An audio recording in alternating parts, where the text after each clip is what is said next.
My name is Dr. Neosho Ponder. I am an 8-year, as of 2 days ago, 8-year breast cancer survivor, thriver, and I'm also an advocate.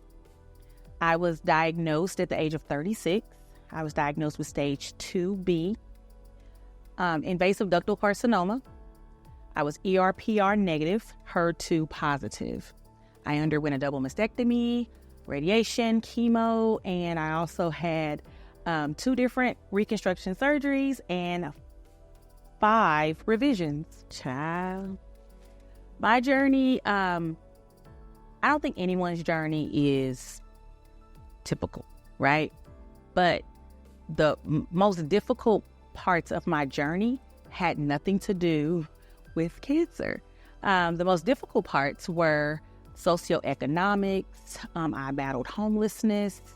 I lost family and friends to various illnesses during that time. And to have, to believe that you are okay, you have a support system. I lived in the same place for 9 years. My landlord was at my biopsy. And then my first day of chemo, which we had a conversation prior to this, but to make it short, on my first day of chemo, she called and said I had 5 weeks to pack up my life and find somewhere else to live. So that was the start of those like everyday problems that people go through. I think my most difficult part of my journey as it relates to cancer was the, it's a couple actually, but first and foremost, when I went through radiation, I was given too much, and it caused a severe radiation burn, which never healed. My first reconstruction was the deep flap surgery. So, long story less long, I had a complication that had nothing to do with the cancer or the surgeon or the surgery itself. It's like less than 1%, probably about 1% now, have it where I have something in my blood called the 5G that caused clotting. So they had to remove the flap. So I went from an 11-hour surgery to an additional 4 hours that it took for my surgeon to try to save the flap. When I got out of the hospital from being in ICU for a week with the failed deep flap, less than a month later, my friend, the only person that took me in when my landlord told me I had to go, suddenly passed away on my birthday. So this is how life just kept happening, right? Not too long after that, one of my prayer partners from church passed away suddenly. And then one of my friends who drove me to chemo on occasion and helped pay my bills passed away suddenly. And it's just like one thing after another. And after I had the lat flap surgery, healed from it, was about to start a part-time job and have one revision, my brother passed away from multiple myeloma. He had been fighting it for 11 years. So, and I didn't even get into the part of when my father passed away not too long after I had my double mastectomy, during which time, again, going through all of these emotions about thinking about moving and all this stuff. So I had a lot of, and all the while, because I'm only a year out of my doctoral program at Howard University, all the while, I can't find a job. Why? Because God said, the day I touched my lump, his name was Clarence. He's officially Black History. But God told me that this is why you can't find a job, because I have a bigger job for you. So when he said that to me, I was just ready to fight. And that's what I've been doing. I am still doing, because the fight rages on and he continues to strengthen me, makes a way out of no way. And I have no complaints. I could complain, but I don't, because I just laugh at all his jokes. Like, really, it's like knock, knock. What is it now?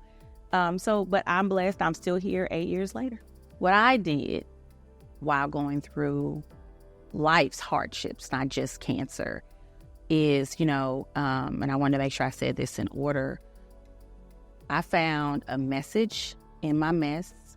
I found testimonies in my tests, and I found humor through my pain. And all of that was ordered by God. In this book, Feed Your Fight, you contributed several recipes. Tell me a little bit about the recipes you contributed and why. I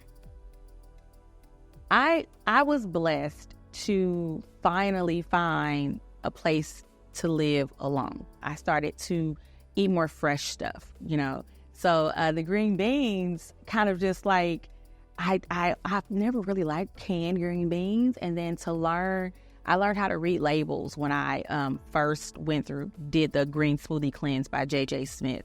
And reading labels taught me how to check that sodium, check those carbs, and check the sugars. I checked them first before I started reading ingredients. And so I started buying fresh green beans at the grocery store. And the way I season things, I don't use salt. Most Black people, unfortunately, I suffer from high blood pressure. And so when I started using a specific type of seasoning and fresh garlic and things, they came out so good. I remember taking a picture and posting it in my family group chat, oh my gosh. So one Christmas, I made the green beans for my family for Christmas. And they were and my cousin still talks about them. And that was like 5 years ago, I think I made them. And so they're just fresh green beans, and I mean fresh, and, you snap them and do all those things and rinse them and prep them. And then you get your olive oil. And I just love all the ingredients, the fresh garlic minced. I love my garlic press. I've been through 4 of them because, they don't make them like I need them to work. But, and I love the Body of Complete seasoning because it's not high in sodium.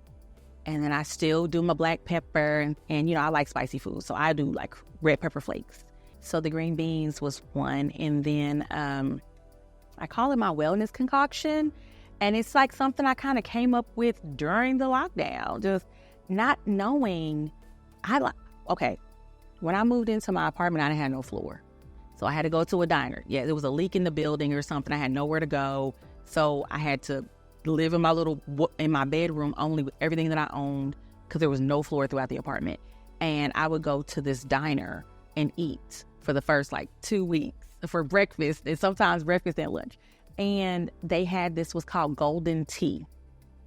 And I love that golden tea. So here I go, reading the ingredients, that's on the menu and looking at it, and I said, oh my God, this is so good. So I decided that I was going to make my own version, but I don't want to steal the name, but I didn't realize that drinking ginger and turmeric and honey and lemon with hot water was helping me not get COVID. So then I started reading the reports. So everybody's like, yeah, turmeric is great. It's the anti-inflammatory and the ginger is great for your immune system. And I'm like, well, I just like it because it tastes good. I wasn't even thinking that it was helping me, to fend off COVID. It's a process, but it's worth it. Having those fresh ingredients. I take the ginger root, the turmeric root. I put them in my garlic press too. That's probably why I keep going through them. And I put them in my tea diffuser. And, so you won't have to eat all the particles, And I drop that in the hot water with the lemon and the honey. And oh my gosh. And that Nate's Raw honey is godsend. They doing the Lord's work when they get that honey.